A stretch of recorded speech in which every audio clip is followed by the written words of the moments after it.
Aos pés da cruz é onde eu quero estar. O que é o pé da cruz para você? O que significa para você estar aos pés da cruz? Eu acho que pode ter muitos significados, mas um deles é obediência, submissão. Isso tem a ver com o que a gente vai falar. Vocês sabem que quando eu venho aqui, né, eu venho para contar o que a gente está aprendendo no estudo bíblico de domingo, compartilhar um pouco com vocês aquilo que a gente aprende, que tem sido muito bom, maravilhoso.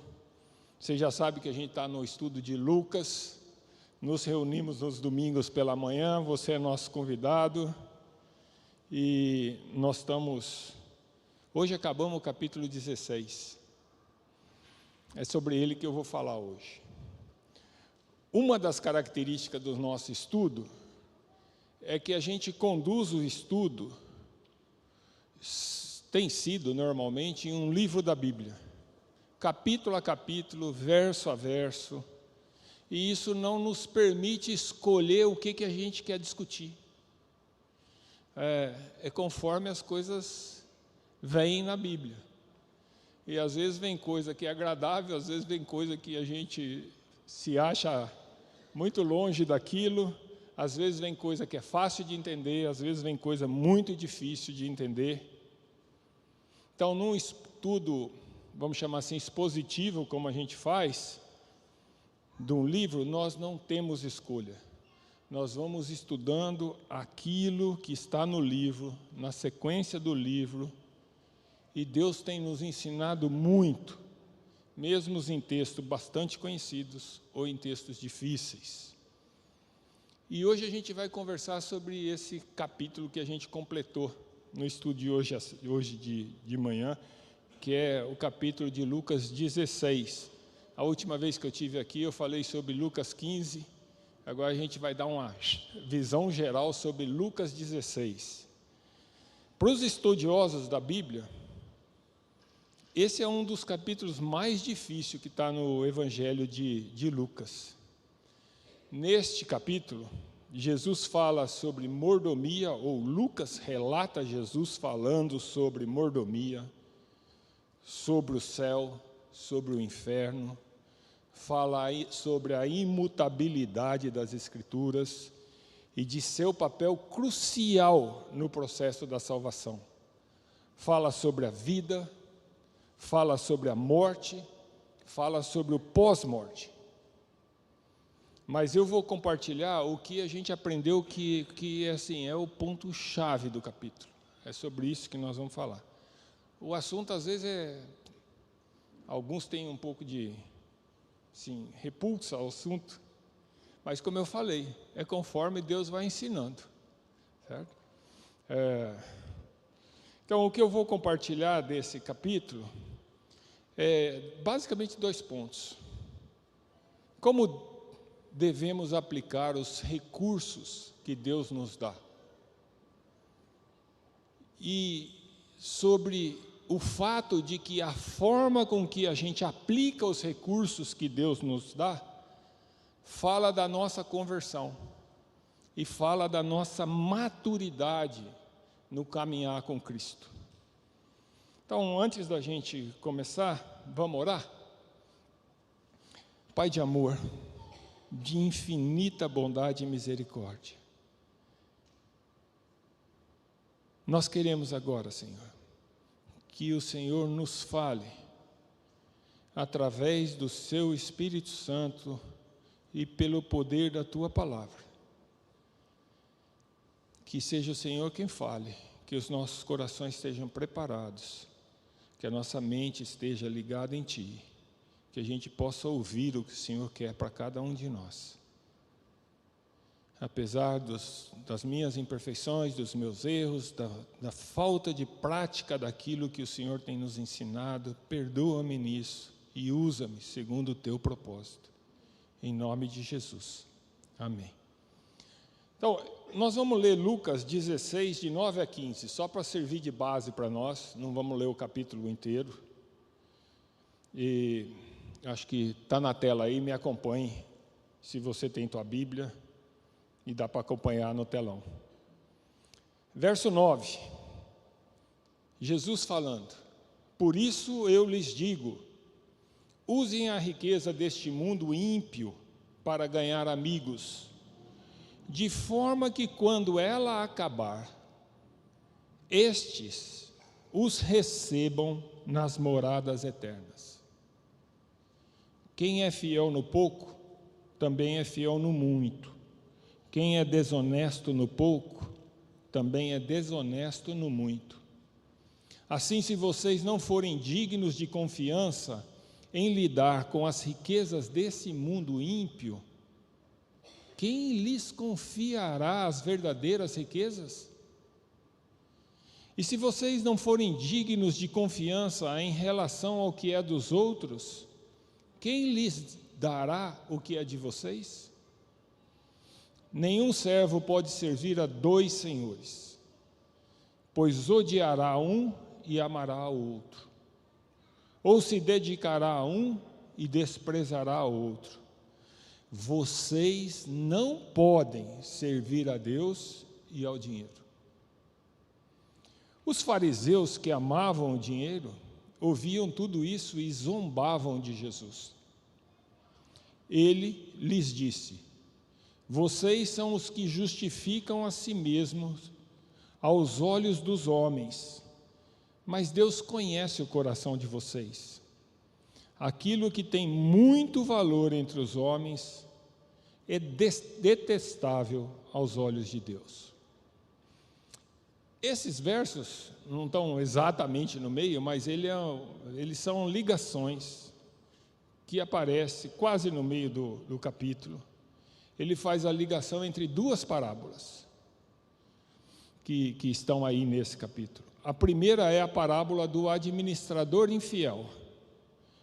E a segunda, sobre a qual há um debate se de fato é uma parábola, há quem diga até que era um relato de um caso real que as pessoas costumavam falar, mas isso não é importante.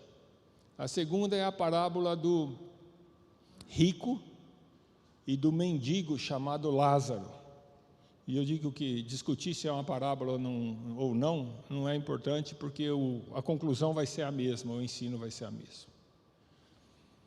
Na passagem que lemos, essa passagem aí, do verso 9 ao 15, fica claro, até pelo número de vezes que aparece, de citações de Jesus, que ele está falando sobre as riquezas deste mundo.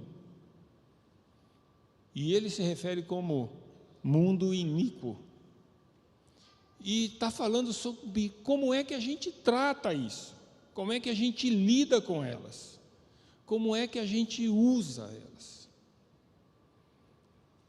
Para a gente administrar o tempo que a gente tem aqui e não se alongar demais, eu vou discorrer sobre esse capítulo 16, resumindo as duas parábolas e buscando ressaltar o contexto que elas foram ditas, e aí a gente vai concluir com o ensino de Jesus em relação às riquezas e como nossa conversão é demonstrada pela forma com que usamos os recursos, as riquezas que Deus nos dá. Estão comigo? Então vamos lá, primeiro ponto é qual é o contexto que isso foi dito.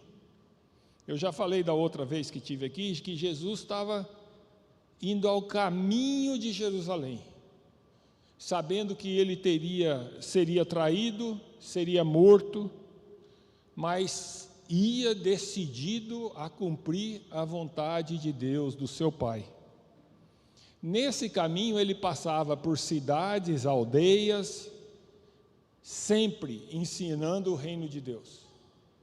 E é nessas ocasiões que há ensino aos discípulos, discussão com os fariseus e os evangelhos vão relatando isso.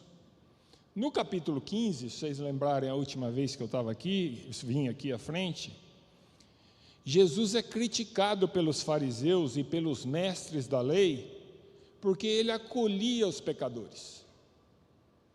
Em resposta, Jesus conta as parábolas da ovelha perdida, da moeda perdida e do filho pródigo, mostrando que é exatamente aos perdidos que ele veio buscar os perdidos. Destaca Jesus ainda que quando um pecador se arrepende, há alegria no céu, diferente da atitude que os fariseus provocam em Deus. Então agora no capítulo 16, logo no verso 1, Lucas fala que Jesus de novo se volta aos discípulos e conta a parábola do administrador infiel. Essa parábola começa lá no verso 1, vai até o verso 9. E o texto que nós lemos pegou o 9 um pouquinho para frente. Nessa parábola, ela é um ensinamento de Jesus sobre o uso dos recursos terrenos, sobre a prudência e a preparação para o futuro. Nela, o administrador, fazendo um resuminho, o administrador é acusado de desperdiçar os bens do seu senhor. Ao saber que será demitido, porque o seu senhor, quando soube que ele estava desperdiçando, tomou a decisão de demiti-lo. Ele, o administrador, se preocupa com o seu futuro, pois ele não pode ou não quer trabalhar com um esforço físico como um trabalhador comum, e tem vergonha de mendigar. Então, ele age com astúcia, chama os devedores do seu senhor e reduz as dívidas deles, para que depois que ele for mandado embora, aqueles devedores que tiveram a dívida abaixada, retribua o favor, socorrendo-o quando ele estiver desempregado. O surpreendente na história que Jesus está contando é que o patrão, o senhor do administrador, elogia ele, não por sua desonestidade, mas por sua esperteza em usar os recursos e a oportunidade para garantir seu futuro na terra a hora que ele estiver desempregado. E sabe por que essa parábola é difícil? Ela é difícil de interpretação,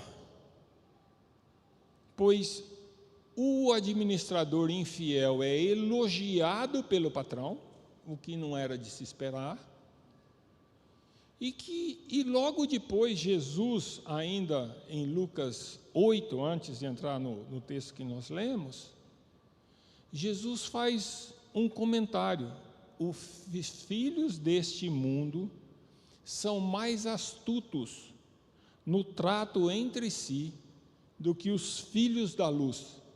Não veja a palavra astuto de forma negativa. A palavra aqui quer dizer esperto sem ser negativo também, de buscar com inteligência, buscar com cuidado em relação ao futuro, aproveitar da oportunidade. Afinal, o que é que Jesus queria ensinar com essa parábola? Qual que é a aplicação dessa parábola para nós? É isso que a gente vai ver agora. Jesus usa essa parábola para ilustrar aos filhos deste mundo, para ilustrar que os filhos deste mundo, quer dizer, os não salvos, frequentemente usam aquilo que têm para favorecer seus próprios fins terrenos e assegurar sua vida na terra da forma mais tranquila que puder ter. E fazem isso mais sabiamente do que fazem os filhos da luz, que são, quem são os filhos da luz? Os salvos. mais do que os filhos da luz fazem para favorecer os objetivos de filhos da luz, de cidadãos do céu, que é completamente diferente dos filhos deste mundo, porque os filhos da luz, os cidadãos do céu, têm como objetivo o reino de Deus. O futuro deles não é aqui, é no reino de Deus. Mas eles não usam os recursos que têm da forma que os outros usam, de forma inteligente, de aplicação prática, para alcançar o objetivo que tem. Esse ensino fica claro no final da parábola, quando Jesus traz a aplicação dela, e logo em seguida ele traz 2 princípios.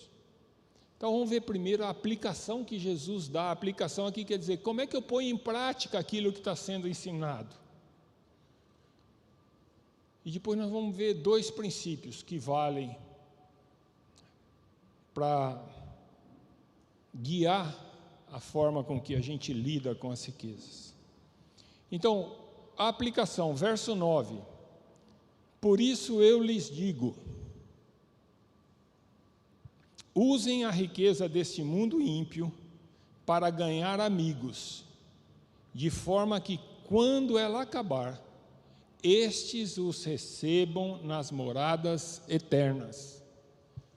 Vou ler de novo, tá?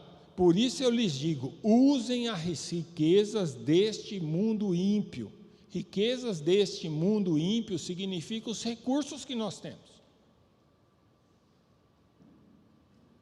para ganhar amigos, de forma que quando ela acabar, estes os recebam nas moradas eternas. Jesus está nos indicando como é que a gente deve usar as riquezas que a gente tem neste mundo, os recursos que Ele põe na nossa mão neste mundo. Ele frisa, e nós sabemos que as riquezas deste mundo vão acabar no dia que a gente morrer. Mesmo que você tenha acumulado muita riqueza, quando você morrer, sua riqueza terrena não terá valor nenhum. Você não leva ela para canto nenhum. Você não levará ela com você. Então Jesus recomenda que devemos usar nossas riquezas terrenas para ganhar amigos. É o que ele fala no verso 9. Mas tem um ponto importante. Que tipo de amigos são esses? Isso é muito importante. Que tipo de amigos são esses? São amigos que estarão nas moradas eternas, ou no céu, quer dizer isso, ou no céu, e eles estarão lá para receber você quando sua vida aqui acabar. Agora a pergunta, então ele está falando, use as riquezas deste mundo que você tem aqui, os recursos que você tem aqui para fazer amigos, e é um tipo de amigo muito especial, é amigo que vai estar no céu te esperando quando você morrer. A pergunta que fecha então essa aplicação é assim, como é que eu posso investir os recursos terrenos que estão à minha disposição para fazer esse tipo de amigos, amigos que serão salvos e me receberão no céu? Já pensou?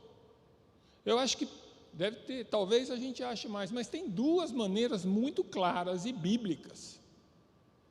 A primeira, invista seu recurso terreno para contribuir para a divulgação do Evangelho de Cristo, de forma que pessoas perdidas possam ser alcançadas e salvas. Estas que conhecerão a Cristo, ou conheceram a Cristo através do seu investimento, são elas que estarão no céu para te receber. A forma de fazer isso é de cada um. A gente sempre fala, Deus põe no coração de cada um, tanto a maneira quanto o quanto. Mas tem várias alternativas, eu vou correr o risco aqui de citar algumas. Sua contribuição no sustento de alguém que tem como ocupação principal, gasta o tempo da vida evangelizando. Um missionário, por exemplo. Investir em um projeto ou em uma instituição que divulgue e ensine a palavra de Deus. Custear a oportunidade de pessoas conhecerem ao Evangelho. Por exemplo, quando acontece nos acampamentos de jovens, de adolescentes, reuniões de adultos, de casais, onde a palavra de Deus, o Evangelho vai ser pregado. Como eu posso participar disso? Participar de sustento dos trabalhos de uma igreja que seriamente está comprometida com o Evangelho de Cristo. Há muitas oportunidades para você escolher. O que Jesus está fazendo é nos desafiando a investir em alcançar pessoas para o reino. E não pegar o nosso recurso e egoisticamente acumular para o nosso conforto e para a nossa segurança e satisfação terrena. Essa foi a primeira aplicação, ou a primeira maneira de como pôr em prática a aplicação. A segunda maneira, use o seu recurso para aliviar as necessidades do seu próximo. Essa atitude demonstra que você entendeu que você não é o proprietário, mas apenas um administrador de Deus, que Ele lhe provê recursos para você ser canal de bênção e agente de atuação dEle, socorrendo os que têm necessidades, especialmente dos irmãos na fé. É isso que a gente vê a Bíblia afirmando. Quer ver? Olha comigo aí em Mateus 25, e para a gente não gastar muito tempo no texto, ele é bastante conhecido por muitos de vocês, eu peguei alguns versos só. Então, Mateus 25, verso 34, e vocês veem aí na tela comigo. Verso 34, então o rei dirá aos que estiverem à sua direita, venham benditos de meu Pai, recebam como herança o reino que lhes foi preparado desde a criação do mundo. O rei está falando isso, Jesus está falando isso, no final dos tempos, para aqueles que foram salvos. E aí ele continua no verso 35, pois eu tive fome e vocês me deram de comer, eu tive sede e vocês me deram de beber, eu fui estrangeiro e vocês me acolheram. Verso 37, então os justos lhe responderão,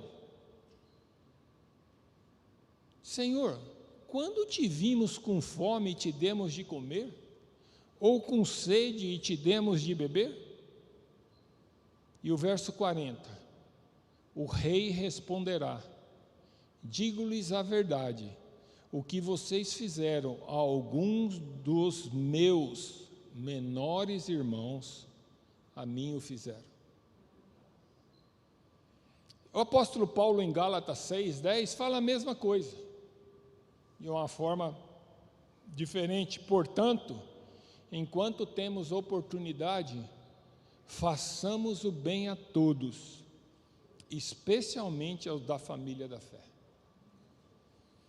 Investir os recursos que administramos na divulgação do Evangelho a quem está perdido e disponibilizá-los para aliviar as necessidades do nosso próximo é investir nas coisas do alto. Isso agrada a Deus e isso faz amigos que vão nos receber na porta do céu quando a gente lá chegar.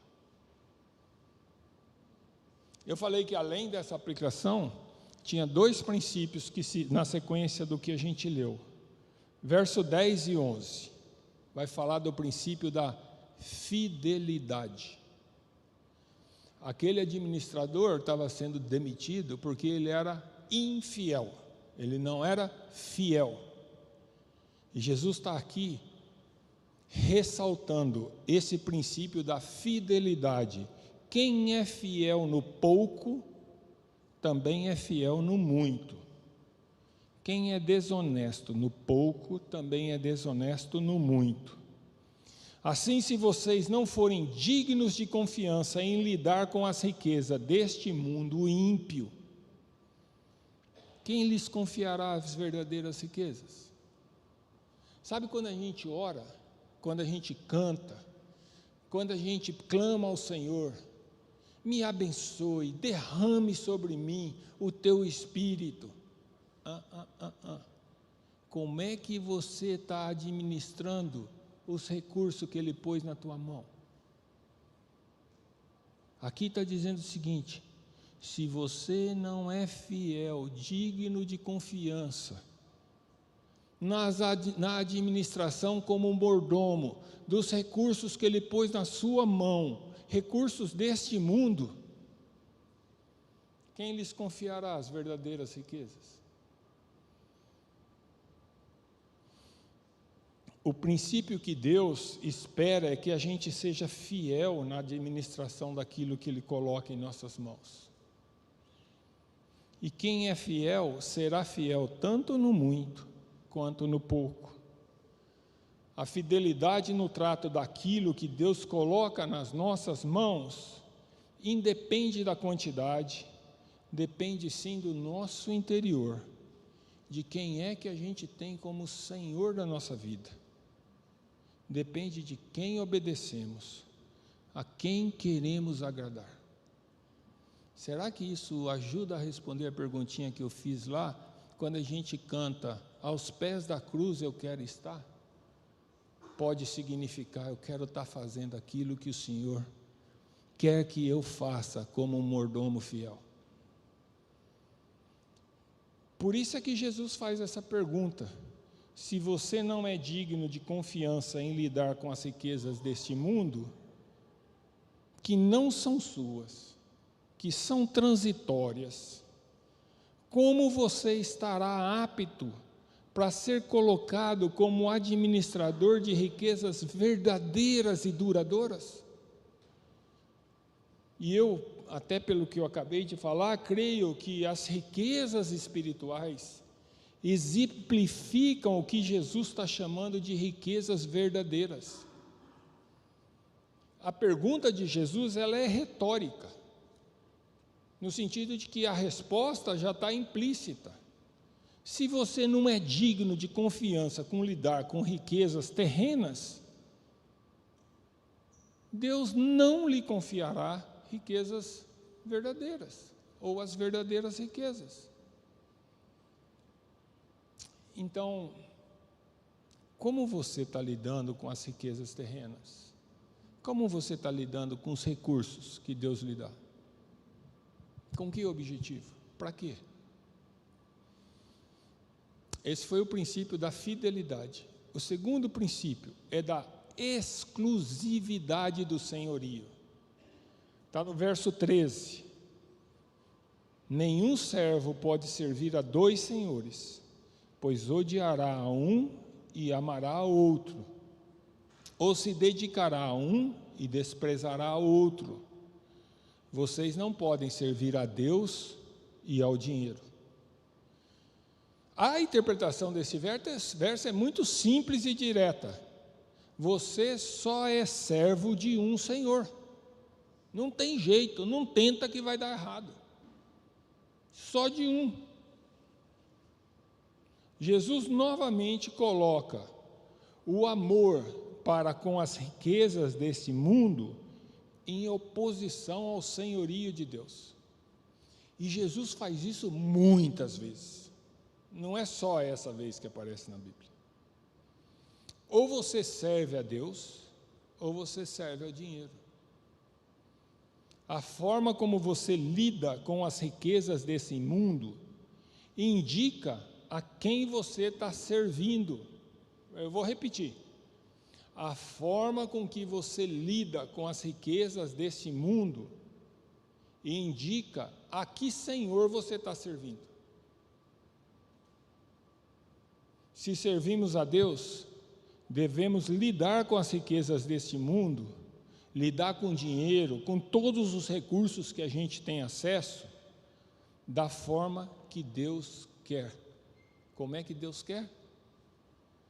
Investindo para acumular tesouro no céu. É essa a forma que Ele quer.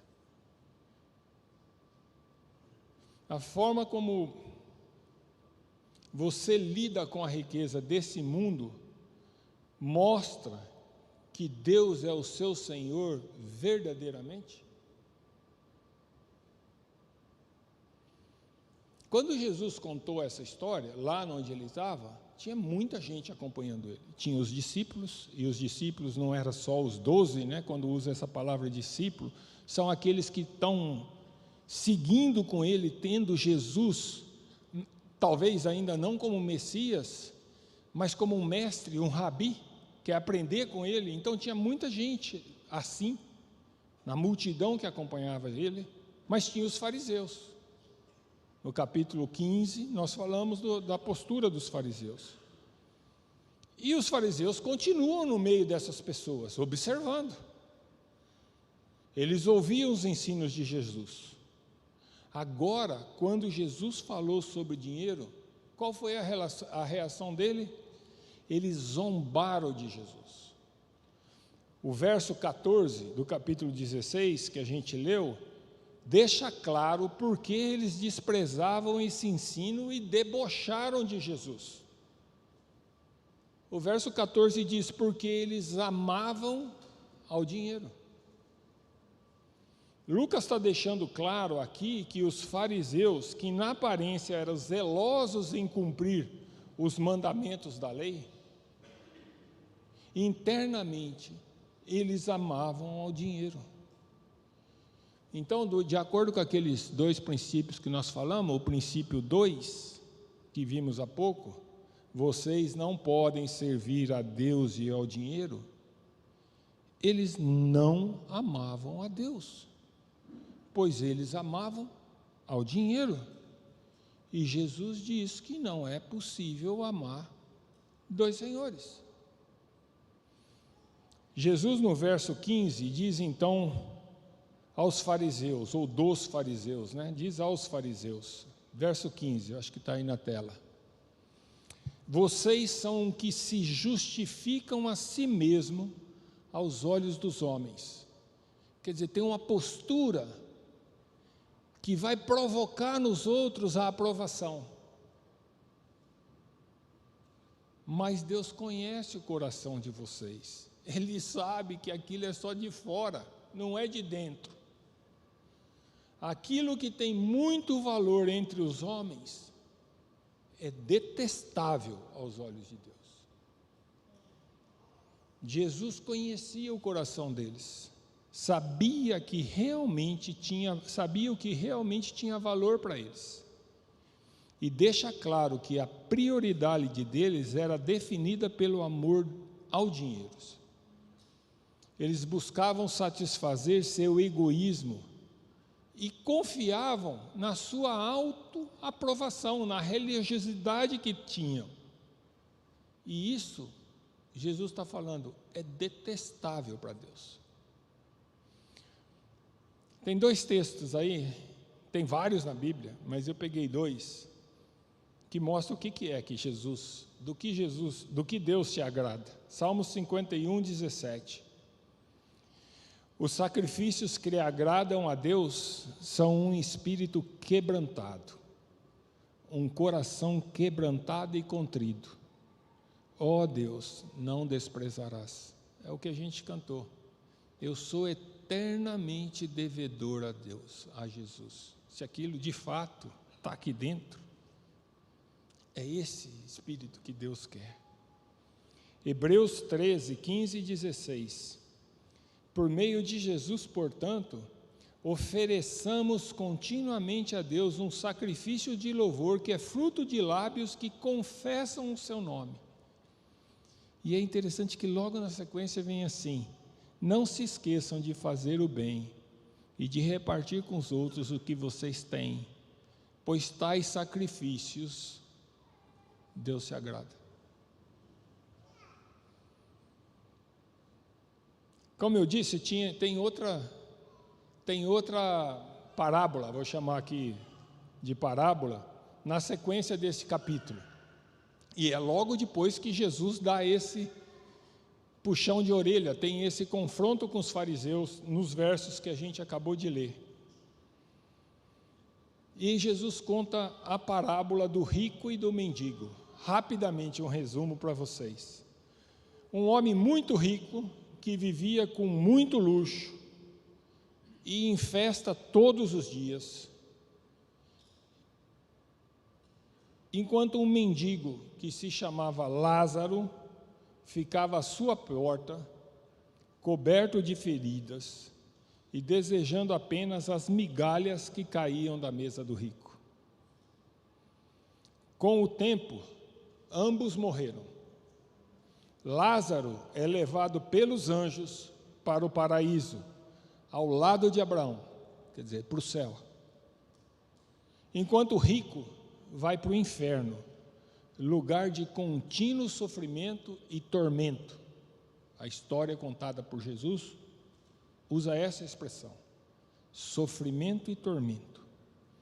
Sofrendo, o rico pede ajuda, primeiro por alívio para a sua dor, depois pede para que Lázaro avise os seus irmãos a mudarem de vida para não acabarem no mesmo lugar de sofrimento eterno. Na verdade, eu estou errado aqui, que ele não pede, né? Ele fala para Abraão, com quem ele está conversando, para Abraão ordenar a Lázaro para que ele aliviasse ele, ou para que ordenasse a Lázaro para que Lázaro fosse falar com os irmãos dele. Aquela postura arrogante, mesmo no inferno, estava lá, porque no inferno não é lugar de arrependimento. Lá não tem Espírito Santo para fazer a gente se arrepender. Seguindo, mas Abraão explica que em vida o rico teve tudo e ignorou Lázaro. E agora a situação se inverteu. Além disso, diz que seus irmãos já têm os ensinamentos da Escritura, e se não as ouvem, nem mesmo um milagre os convencerá. Essa passagem aí é comumente usada para mostrar o que nos espera após a morte, ajudando a caracterizar a vida no inferno e no céu. No nosso estudo domingo passado e de hoje, a gente fez muito isso.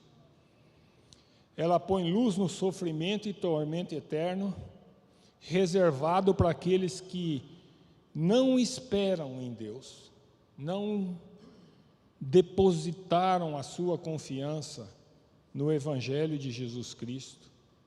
E, em contraste, mostra que existe um lugar de conforto e paz eterno para aqueles que nessa vida assumem Jesus como seu Senhor. No entanto, eu creio que a razão de Jesus ter contado essa parábola não foi para descrever os aspectos do céu e do inferno, em primeiro objetivo, e sim para ressaltar que o rico, que tinha muitos recursos na vida, após a morte, foi parar no inferno, no local de tormento eterno, porque ele amava mais o dinheiro e não era Deus o seu Senhor. O mendigo, por outro lado, na vida terrena, não tinha nada de riqueza, nem mesmo gozava de saúde, era considerado no conceito que se tinha na época, como um imundo cerimonialmente. mas ele depositava toda a sua esperança em Deus. Seu nome Lázaro, e Jesus, creio que não botou o nome nesse personagem de Lázaro, que não tem nada a ver com o Lázaro que Jesus ressuscitou, nada a ver. Jesus pôs nele, no personagem. Se a gente assumir como uma parábola, é a única parábola onde Jesus dá o nome para um personagem. E o nome dele é Lázaro, sabe por quê? Porque a palavra Lázaro, o nome Lázaro quer dizer: Deus é meu auxílio, Deus é minha ajuda. Eu creio que Jesus usou desse nome para dizer que Lázaro, sim, tinha a Deus como seu Senhor, como esperança da vida. Não acho que esse detalhe está aí sem motivo. Deus deu um nome ao mendigo de Lázaro para evidenciar que ele, diferente do rico, esperava em Deus. Essa parábola é uma sequência do ensino anterior, da primeira parábola que Jesus ensinou, da importância de como a gente investe os recursos que Ele coloca na nossa mão. E é um alerta para os que, como fariseus, amam o dinheiro. O mendigo Lázaro, escuta que isso é importante, o mendigo Lázaro não foi para o céu porque ele era pobre e sofredor nessa vida. Não é por isso que ele foi para o céu. Ele, após a morte, foi desfrutar eternamente de descanso e conforto, porque a sua esperança estava somente em Deus. Deus era o único recurso dele. Por outro lado, o rico não foi para o inferno, lugar de sofrimento, tormento interno, porque ele era rico. Porque ele já tinha tido uma vida boa, confortável na terra. Se fosse assim, Abraão não estava lá. Abraão foi rico, mas Abraão estava no céu. Não foi por causa de ser rico que ele foi para o inferno. Ele acabou no inferno após a morte, porque o Senhor da vida dele era a sua riqueza, e não Deus. Quem é o Senhor da sua vida?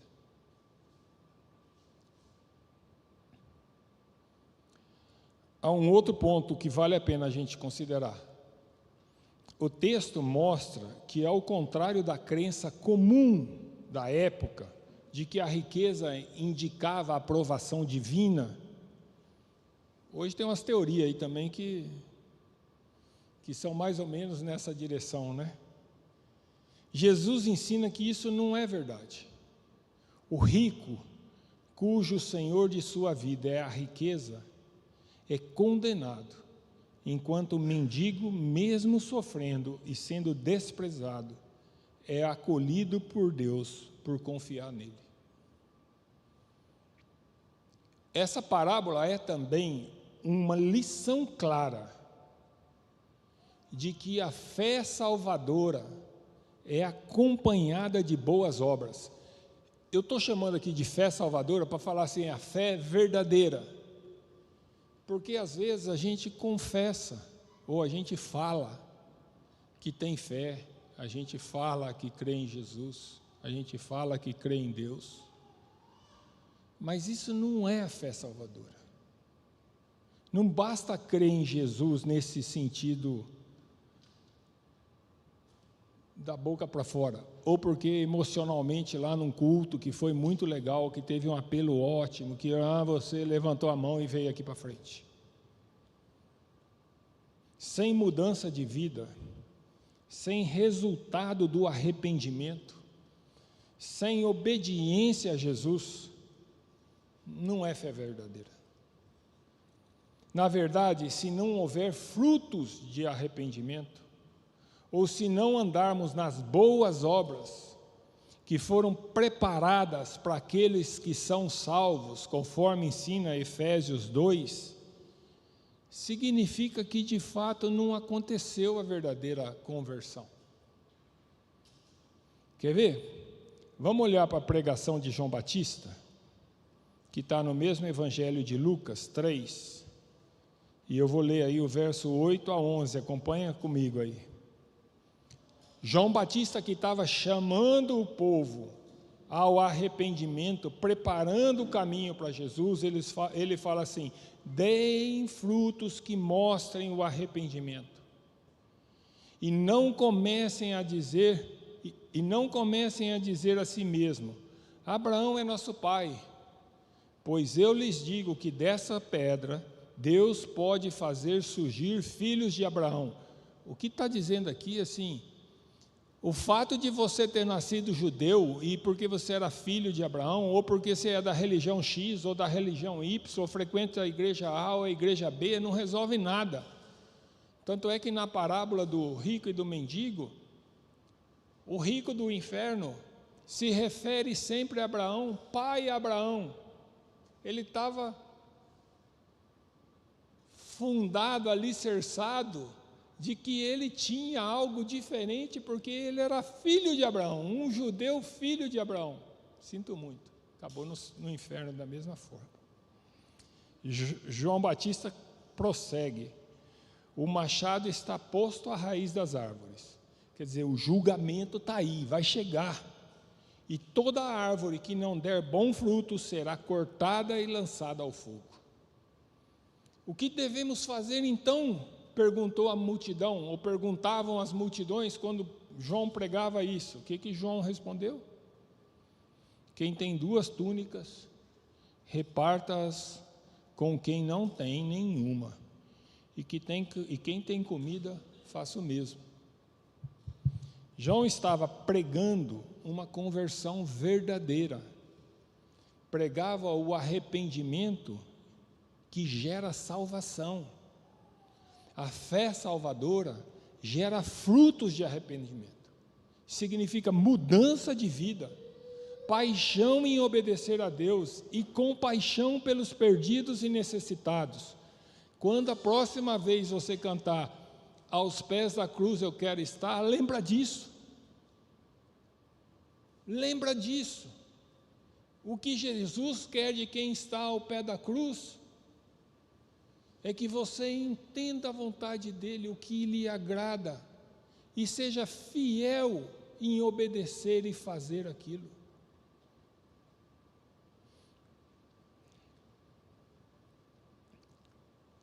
O socorrer o irmão necessitado e o investimento na proclamação do Evangelho são frutos de arrependimento. São sinais claros de que a nossa conversão e fé são eficazes para a salvação. É muito importante um ponto aqui: as boas obras não nos salvam.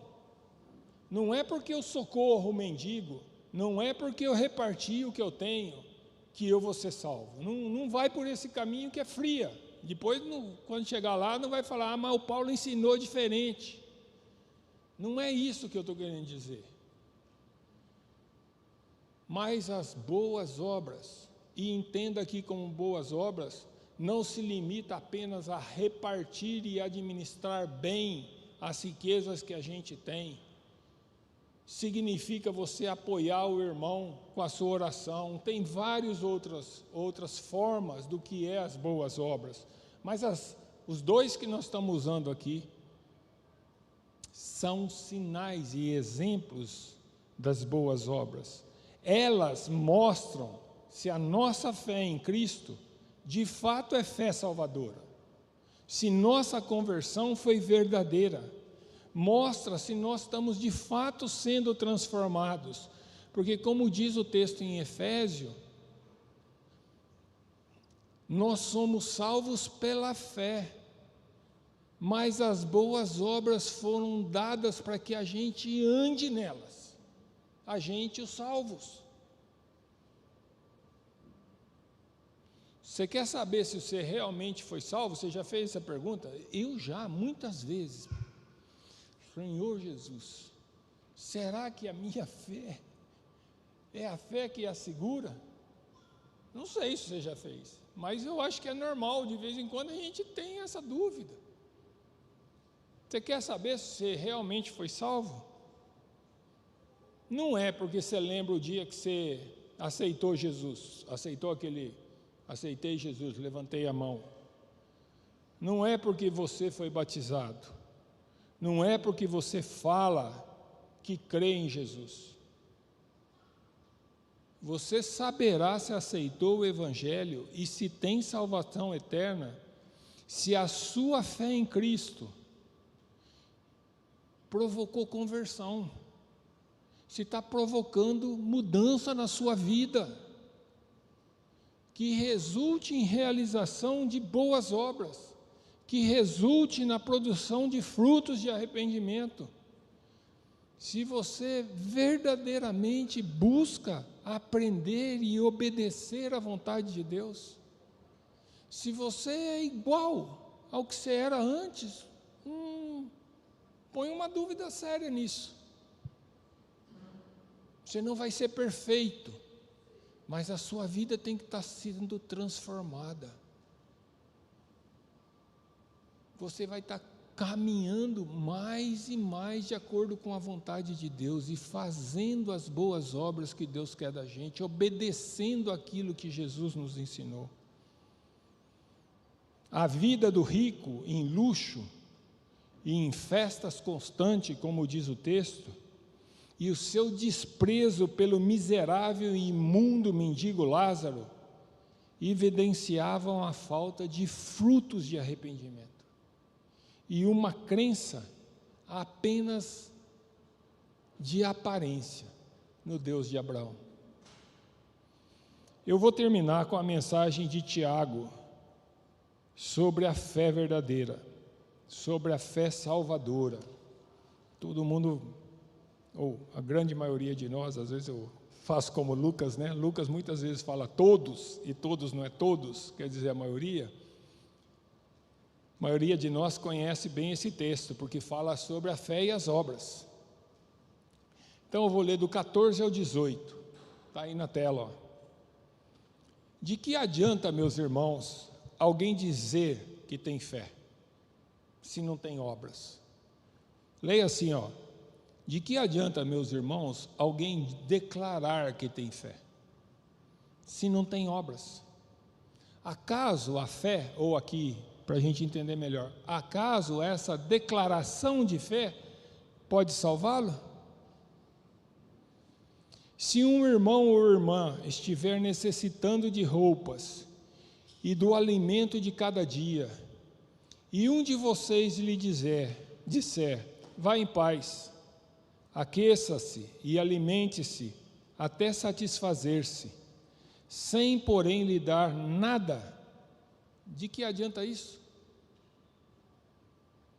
Assim também a fé, ou a declaração de fé, por si só, se não for acompanhada de obras, está morta. Mas alguém dirá, você tem fé? Eu tenho obras.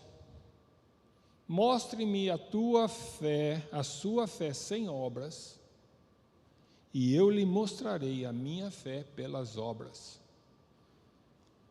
Como é que Tiago está falando aqui que ele é capaz de mostrar a fé que ele tem? Pelas obras que ele faz. Se você tem, não é que se você faz obras você tem fé, não é isso que está dizendo. O que ele está dizendo é assim, se você tem verdadeiramente a fé salvadora, você vai obedecer a Deus e vai fazer as obras que Deus lhe dá a oportunidade de fazer. Não há fé verdadeira sem frutos, sem estar acompanhada de boas obras. Então, nesse capítulo 16 de Lucas, Jesus está nos desafiando sobre como lidamos com as riquezas e recursos que nos são disponibilizados nessa vida. Se temos a Jesus verdadeiramente como nosso Senhor e único tesouro, nós devemos usar os recursos, as riquezas que estão à nossa disposição, como servo fiel, como servo exclusivo de Jesus, para juntar tesouro no céu. Nós somos salvos pela fé, mas a salvação, a fé da salvação, deve gerar em nós frutos de arrependimento, que são o nosso desejo de praticar a vontade de Deus, fazer as boas obras. E a gente aqui no capítulo 16 viu duas formas de fazer isso: através dos recursos e das riquezas que Deus coloca na nossa mão. A primeira, investir esses recursos, a gente chama de nosso recurso, né? Mas não é nosso. Investir esse recurso para que o Evangelho alcance os perdidos, pois entendemos que fomos salvos pela graça, sem mérito nenhum. Entendemos o horrível fim para aqueles que não conhecem a Jesus e não aceitam o Evangelho. Segunda maneira é investir esses recursos para socorrer os necessitados, que estão ao nosso alcance, porque sabemos que é a misericórdia de Deus, ou foi a misericórdia de Deus, que nos alcançou, que nos sustenta, e que nos faz ter compaixão das outras pessoas. Se eu não entendi a compaixão que Deus teve de mim, eu não vou ser capaz de ter compaixão com os outros. Agora, se eu entendi, para ter o arrependimento verdadeiro, deve brotar em mim compaixão por aqueles que estão necessitando da salvação e por aqueles que têm necessidades imediatas nesse mundo. Nós devemos estar usando o que temos para socorrer os necessitados que estão próximos de nós, e especialmente os nossos irmãos. Onde é que você está investindo os recursos que estão ao seu dispor? A forma que você está fazendo o uso deles evidencia quem é o seu verdadeiro Senhor. Não esquece disso. Que você invista seus recursos para fazer amigos que vão receber você no céu. Amém? Vamos orar? Pai de amor, quão longe, Senhor, quão longe a gente está de ter uma vida conforme a Tua vontade. Nós queremos estar aos Teus pés, ao pé da cruz, como o Senhor na cruz fez a vontade do Pai. Nós ali queremos estar para fazer a Tua vontade. Marca-nos, Senhor, nisso, no dia a dia. Quando a gente cantar o corinho que cantamos hoje, aos pés da cruz eu quero estar, que o Senhor nos faça lembrar que estar no pés da cruz é fazer a Tua vontade, é matar o meu eu, é deixar morrer a preocupação comigo e Te servir verdadeiramente. Faz isso em nós, Senhor, pelo Teu Santo Espírito. Faça com que a nossa caminhada, dia a dia, a Tua luz vá brilhando mais e mais, porque a gente vai aprendendo contigo a fazer a Tua vontade. Em nome de Jesus aqui oramos. Amém.